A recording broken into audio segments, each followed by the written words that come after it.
の目の周り2センチぐらい毛穴からこう血がにじみ出るような感じになって、天井を見上げながらなんか何のために仕事してるんだっけ。糸島で育児休暇を過ごしたことでやっぱいつかは糸島に引っ越したいっていうもう明確な意思があって、それは葛藤とか恐怖とか自分の中であった？あったでもそのベイン2年目の年収を福岡で実現できる見込みはほぼゼロだった。綺麗なビーチとノッカがあるだけの場所になんでそこで起業しようと思ったの？こう常にあった。それですごい良かったと思っていて、今日はベイン時代の友人のコワルスキー高見に来てもらってですね、ベインに入社して文字通りですね、ある日血を吐いて人生を見つめ直すきっかけを得て、今はですね糸島で海外企業の日本進出の手助けをする事業をやってる高見に来てもらって、今日はいろいろ深掘っていきたいと思います。よろしくお願いします。もともとその US と日本のハーフじゃん。その向こうでも働けたけど、日本に帰ってこようって思ってたので、日本でコンサルしようと思ってて就活してた。それはそう明確な意思があって、その幼少期を日本で過ごしたけどもう小中高大全部アメリカだったから、こう日本人としてのこの小さなアイデンティティがこう幼少期に芽生えたにもかかわらず、結局その後ほとんど日本のことを知らずに育ったから、新社会人としてはまず一回日本をこうより知りに行きたいなっていう欲が強くて、だから移動しやすいタイミングで日本で就職した上でどっちに住むか決めようかなっていうそういう考えだったかな。ベイン入って、その初めてのその大人になってからの日本の生活と、戦略コンサルの経験、どうスタートした？日本語が話せるけど日本語を知らないっていうすごいなんか変な人だったと思ってて、なんか初めてアパート探しした時とか、なんかその不動産エージェントの方になんか どれぐらいのこう大きさのアパート探してるんですかって言って、全然相場知らないからとりあえず実家のユタ州と同じ部屋面積で400平米ぐらいですかねって言ったらなんかすごいなんか変な顔で見られてコンサル経験はどうだった？コンサル経験はそうだね、なんか最初はもう本当になんかもう右も左もわからない、学校で関連したこともなんかしてたわけでもなかったから、なんか本当に何が何なのかよく分かんなかったっていうのが多分一番思い出に残ってて。入る時にはもうどういう仕事か分かってた？kind of 3年ぐらいいたんだよね。そう、ちょうど3年ぐらい、でも途中でもうこれはあかんっていう体のNG サインが出たエピソードがあったんだよね。そうね。何が起きたの？だからもう1年目本当にもうなんか何も分かりませんで、なんかようやく2年目からなんかこうちょっと仕事分かってきた感じがあって、評価も普通に良くて、なんかこんな感じかみたいな。でその3年目ぐらいの時にそのベインのプライベートエクイティグループ、そのデューディリジェンスを担当するところで、ある海外ファンドからのその投資検討案件においてその調査をしてたけど、なかなかヘビーなスケジュールになって、本当に短時間で最終的には2週間週末除いてほぼ毎日もう午前7時から午前3時仕事するみたいな、結構僕のそれまでの人生で本当に一番ハードなスケジュールで、プレッシャーもマックスで、なんかある日普通に朝ごはん食べて机に座って、でなんかすごい突然になんか急に吐き気に襲われて、で吐いたわけだけど、それがこの僕が今までの人生で吐いた勢いでなんかすごい今まで一番強かったなんか激しい嘔吐で、もう多分頭のこの血圧がこの吐く行為でなんか上がりすぎて、この目の周り2センチぐらい毛穴からこう血がにじみ出るような感じになって、でこうその嘔吐物を確認したらそこにも血が混ざっていて、これは結構やばいんだなみたいな。でそこでなんか初めて自覚をしたというか、なんか無理しているんだ明らかにみたいな。それケース中ってこと？その2週間の。そう普通にケースの途中かなんか6割ぐらいを超えたところぐらいで、当然そこから普通に仕事に戻るわけないから、ケースマネージャーに連絡をして、もうその日から2週間ぐらい寝たきりになって、でやっぱねコンサルのいいところでも悪いところでもあるけど、代替が効くから、普通に別の多分空いてた人が入ってきて何事なくそのプロジェクトは終わったと思うんだけど、僕は何事なくではなかったね。自宅療養で2週間ぐらい休んだわけじゃん、その時はこう何が頭の中を巡ってるわけ？いやたくさん考えましたよこう本当なんかね、こう天井を見上げながらなんか何のために仕事してるんだっけとか、なんでここまで自分を追い込んでるんだっけとか、これが普通なのだろうかとか、こう周りの他の大人もみんなこんな辛い思いをしながら人生を送ってるのだろうかとか、なんかその自分の経験がなんかこう異常値なのか、なんかみんなが通るごく普通の道で僕がなんか弱いだけなのかみたいな、そんなのをなんか悩みながら休んでたかな。その時その異常値なのか、まあ、普通値なのかっていうのはそれ人にも話したりした？なんか結論出たのそのタイミングで？いろんな人に話して、なんていうの、コンサル界隈の中では異常値ではないものの一般的には異常値であるっていうのが分かったのかな。なんか親、アメリカの友達とか、なんかマーケターですみたいな、なんかそういうような人たちの話していくと、やばいよみたいな明日やめなみたいなまあ元気になって外を見始めた時に次のネクストステップは何だったの？そう一つこれ結婚をしてて子供を考えている世代に向けた一つのこうアドバイスというか裏技なんだけど、この育児休暇をしっかりと取って使うっていうのはすごくおすすめで、僕はちょうどこの倒れる前からもう当然出産の予定はもうあるわけで、その倒れた約3ヶ月後ぐらいから半年の育児休暇を取る予定がもうあったのね。だからとりあえず復帰して、もう育児休暇までは頑張ろうという感じで、そこはもうなんとかなって、で逆に育児休暇に入ったらしっかりこう余白がそこで初めてあって、そこでこうとりあえずいろんな人の話を聞きに行ったり、いろんなこう本を読んだり、なんかネットの記事を読んだり、なんかとにかくこの仕事と人生の関係性、自分のなんか人生が何のためにあるのか、でその中で仕事がどういう位置づけなのか、なんか自分は仕事というものから何が得たいのか、どれぐらい仕事に捧げるべきなのか、仕事以外の人生をどういうこう要素を持ってそれぞれどういうふうに関わりたいのかみたいなのをひたすら探っていったよね。でも言うてその次そのフラックスっていう割とゴリゴリスタートアップで、ワークライフバランスを重視しようっていうよりもしっかり会社伸ばしていこうぜっていう、勢いもあるじゃんに行ったのはどういう基準でそこに行き着いたの？それはこういう動画をもっと見たいって人は我々インスタ、X、リンクドインもやっているので、ぜひ概要欄からチェックしてフォローしてみてください。 YouTube チャンネル登録、いいね、配分も忘れずにお願いします。その育休中の間に一つたどり着いた結論としては、自分が求めているなんていうの、この最上位目的は自由っていう単語にたどり着いて、要するにその仕事する上でもよりなんか自分がいいと思えるように、自分の好きな人とよりこう仕事していけるようにしたい。で、時間に関してもより仕事にもっと振る時もあれば家族にもっと振る時もあればみたいな、そういう観点での自由度もっと欲しいなと。そういう自由を得るためには最終的には起業するしかないんじゃないかなっていう結論にたどり着いて、ただいきなりベインから起業できるなんか自信がなかったというか、結局事業会社で働いた経験がないし、だからなるべくアーリーなスタートアップに行って、この比較的起業したての感じがどんなものなのかとか、どれぐらい大きな会社を起業したいのかみたいなところの情報収集という観点でアーリーのスタートアップを選んだ。高見となんか俺すごいやっぱ似てるところがいっぱいあるんだよね。俺もなんか最終到着地点自由で多分その自由の種類が若干違うんだけど、俺の場合やっぱそのサーフィンをいっぱいしてスノボもするから、雪が降ってる時に雪山に行けて、波が来てる時にその海に行ける自由が欲しい。でなんかそのジオグラフィカル自由。そうジオグラフィカルでそれにはその友達、一緒にできる友達とにスケジュール合わせられるとか、そういうリレーションシップの話もあるけど、そこがねやっぱ一緒だから、で結果起業しないとそこにはたどり着けないなっていう、いうのでなんか同じ結論にたどり着いて今やってる気はするね。高見の自由の定義は何だったの？僕は人生に求めるものはこのもうライフエンジョイメントっていう表現にしてて、でじゃあこれを達成する手段として何があるのかっていうと、基本的に家族と友達とその他の人と過ごす時間が自分にとっては一番好きなんじゃないかなと思ってて、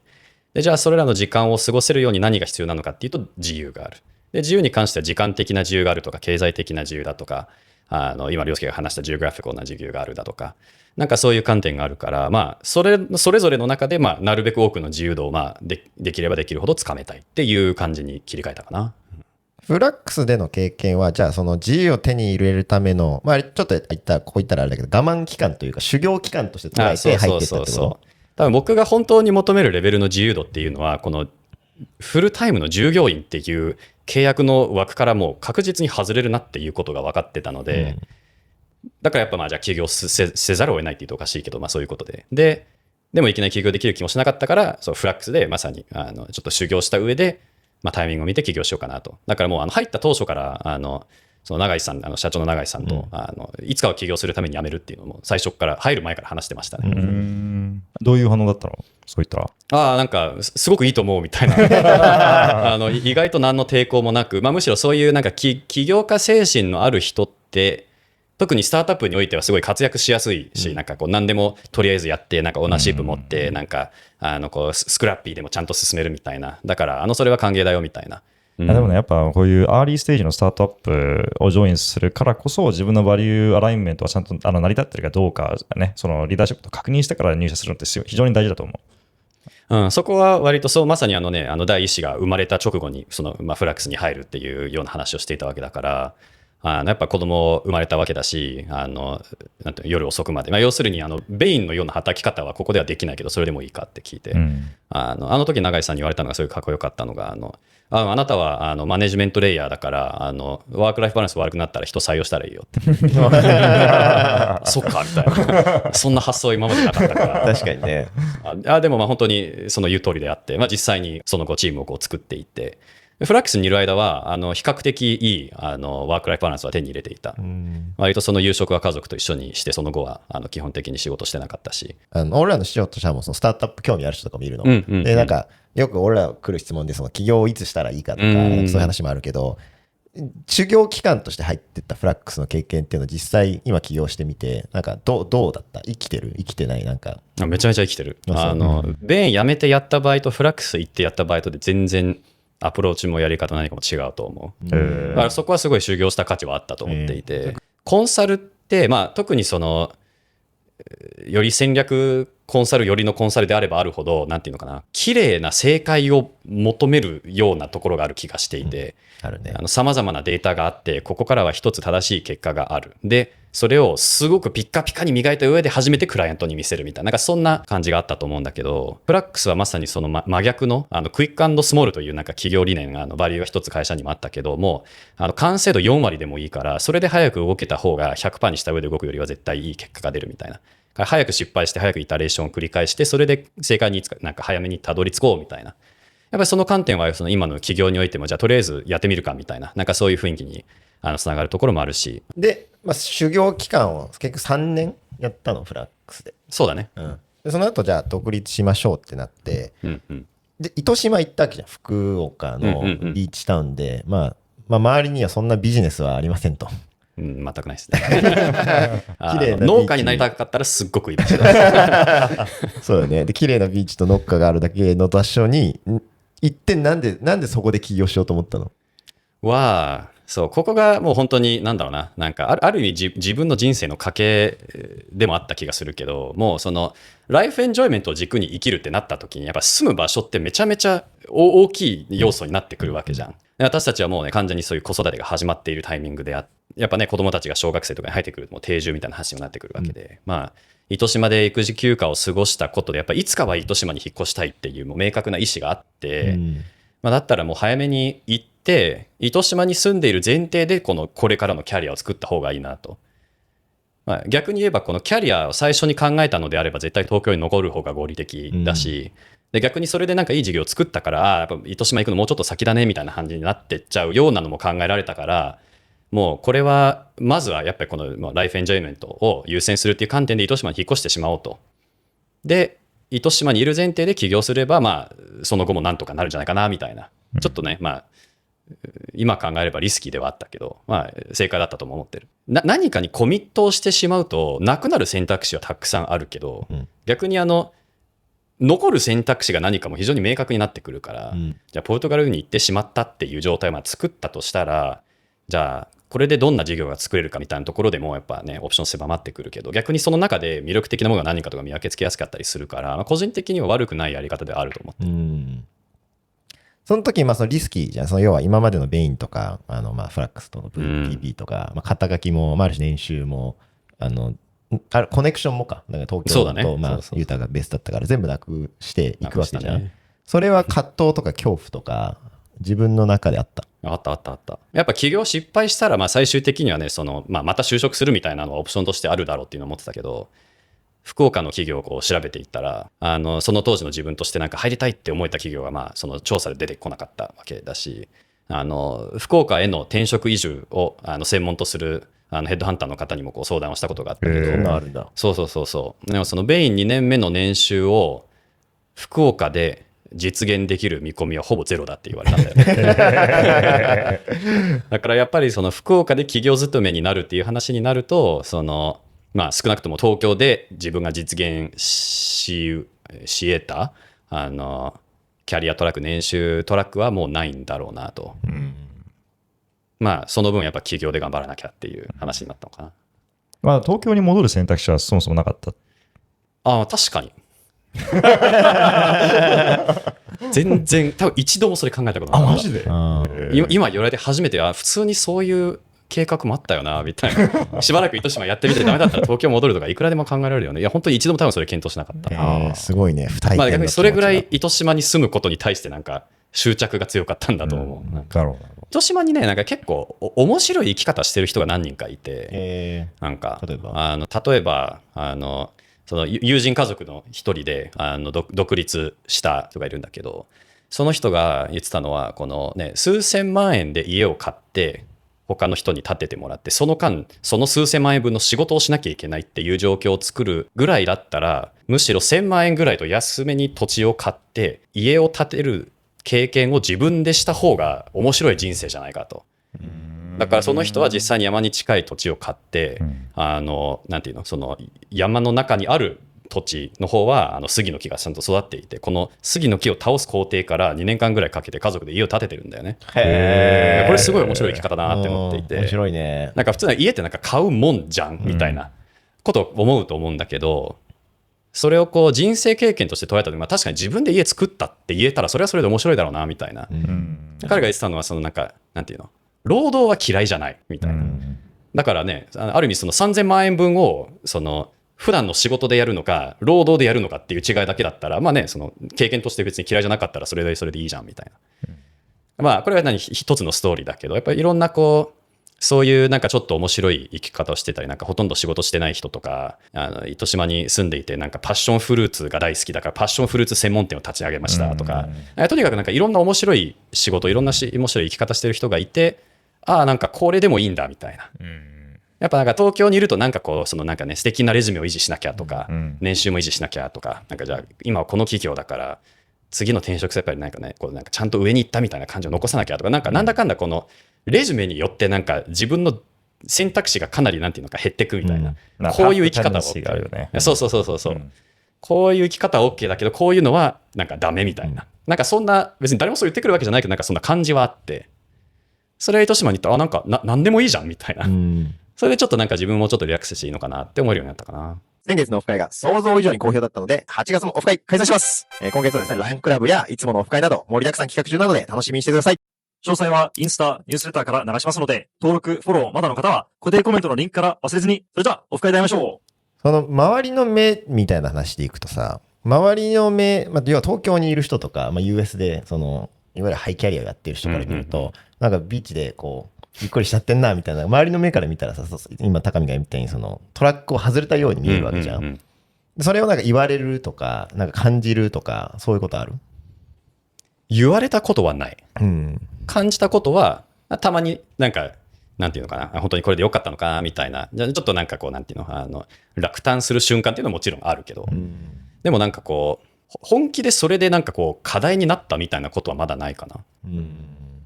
まあなんかね、そういうなんか友人とかだとして、じゃあその話をしているときに、まあなんかこういう理由でなんか人生の優先順位をこう改めて考えたときにこういう優先順位になったから、むしろ糸島に引っ越すのが一番合理的な判断になったんだよねみたいな話をすると、いやなんかそれを大胆に遂行できる高見はすごいねみたいな、なんか逆にそういう反応の方が多いかな。なんか自画自賛で恐縮だけど。それはいいね、でも、友人にも恵まれてるってことなのかそういうことかもしれない。いいね。視聴者の中にも多分こうレジュメを追ったキャリア形成に疲れてしまってる人って多分いると思うんだけど、じゃあそれをじゃない生き方をしようって思ってるとか、憧れてる人もいると思う。でもじゃあどうすればいいのって足踏みしてる人もいると思うんだけど、実際にそれを経験した高見としてなんかそういう人たちにアドバイスとかある？そうだね、そう僕もやっぱこの達成以外を軸に生きることがどんなものかってやっぱ最初は答えがなかったから、ね、さっき話しているそういう模索の期間があったけど、今のところたどり着いているベストなそのなんていうのオルタナティブパスとしては、人生を実験の繰り返しとして捉えること。だからその大前提自分のそういう興味や関心やパッションでもいいし、パーパスでもいいし、なんかそういう何らかの形でそういうなんか向く方向とか興味の対象みたいなものあると思っていて、で多分そのレズメに捉えられすぎていると、なんか一回マックの店員で働いてみたいんだけど、なんかどうしてもキャリア的にそれがちょっと見え方がどうだからみたいな感じでなんかこう選択肢から外すよね。後戻りができる実験をやっていくことによって、そのなんていうの、一歩踏み出す怖さを乗り越えやすくしつつ、実際に自分のそういう興味の向くところに対してなんか一歩近づくことができる。僕も実際に例えばなんか昔一つ興味あったのがこの CM のナレーション、なんか車の CM とかでなんか Introducing the new Toyota Corolla なんかかっこいいじゃん。昔からそういうのなんか真似してたんだよね。だからなんかいつかやってみたいなって思って、それでなんか福岡のそういうなんていうなんか異業種交流会みたいなやつ行くたびになんかナレーションの仕事がしたいんです。なんか知り合いがいたらどうぞなんか紹介してくださいみたいな。でなんかそのうちになんか実際になんか何人かに繋がって、で実際に今福岡にそのある事務所の方がこうちょっと師匠みたいな感じになって2つほどCM のナレーションした経験があります。高見の声がで CM で実際に5月に博多駅のビジョンに乗った家具屋さんの CM とか、そう面白いよね。地上波のテレビに乗ってで博多のビジョンに乗って、でもこれがねやっぱそのなんか実験の楽しさだと思ってて、なんていうの、なんか声の仕事やってみたいんだってなんか言うのは無料じゃん、でなんか損の可能性ってゼロじゃん。でも言ってみた結果なんかそういうところにつながって、そういうなんていうのやっぱり実験としてやってみた結果ずっと興味あったものが一つ実現できてなんかすごい楽しかったんだよね。なんかこれを本業にしようっていうことには今してないんだけど、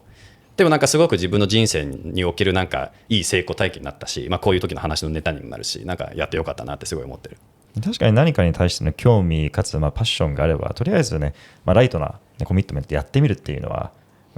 当たり前なこと、当たり前って言われては当たり前なんだけど、意外とねなんかそれをやり出す勇気がないか、それがちゃんとやらないと意味がないっていう思い込んでしまってやらない場合も多い。特にレズメにこだわってる人は多分後者が多い気がするんだよね。僕もそういうところあるし、キャリアについて、自分の中で一番この根幹にあるテーマというか、仮説というかっていうのがあったら聞きたいわ。キャリアのさらに上に置いた自分のこの人生全体のこのメインシングが何なのか、その自分の最上位目的が何なのかっていうのを考えて、仮にでも決めた上で、転職とか就職とか副業とかそんなものに向き合った方が多分その選んだ選択に対しての納得の度合いが上がると思うんだよね。自分がやっぱそのいつか起業するその前段としてフラックスに入社しようっていうその流れがあったからやっぱフラックスにいる間の大変な日とかも頑張れたと思ってるし、フラックスにいる時のそのなんか目的意識がこう常にあった。それですごい良かったと思っていて、だからこれからそういったこう仕事のことをいろいろ考えている人に向けてはやっぱこの一個仕事からさらに視点を引き上げてその状況を考えてみる、それが僕の最後のメッセージかな。今オンゴーイングの検証してる仮説とか小さなエクスペリメントってあるの？そうあって、実はちょうど最近ブログを開設したんだよね。やっぱこのねかつての自分がこう生き方に悩んだ時になんか聞きたかったそういうさまざまな人のこの生き方の話とかをもっとこう紹介したいな、要するにこのオルタナティブの生き方がどんなものがあるのかみたいな、それをまさに最近配信を始めたところだから、それに興味を持つ人がいるのかどうかっていうのを検証中だね。メイン10？そう。The Main Thing っていう名前でやっているので、概要欄にリンク貼っとくのでぜひ見てください。お願いします。今回は糸島のビーチで起業してやってる高見ですけど、山小屋のビッグ4で働いてる元ベインの友人のインタビューもしているので、興味ある人はそっちもぜひ見てみてください。それじゃあまた。